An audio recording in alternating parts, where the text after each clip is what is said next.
Arestado ang 4 na sangkot di mano sa carnapping sa magkakahiwalay na operasyon sa Bulacan. May report si John Consulta. Oh, mali na yan.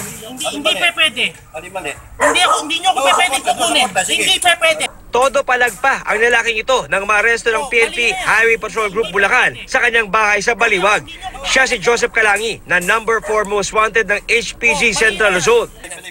Sa huli, hindi na rin nakaporma at tuluyang naposasa ng suspect. Ayon sa HPG Region 3, notorious na carnapper sa kanilang rehiyon si Calangi. Marami siyang involvement sa carnapping, sa motor at saka 4 wheels.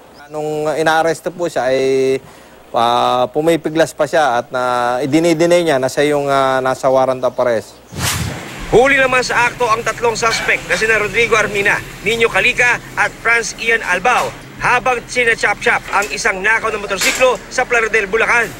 Positibong kinilala ng complainant ang kanyang motorsiklong ninakaw noong isang araw. Tugma kasi ang nakitang chassis number nito. Di na nagbigay ng pahayag ang 3 na aresto.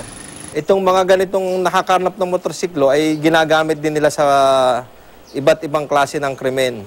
Lalong-lalo na yung mga gun for hire. Tinatrabaho natin ito upang sa ganon ay ma-recover natin yung mga motor at na maibalik sa mga nakakaawang may-ari.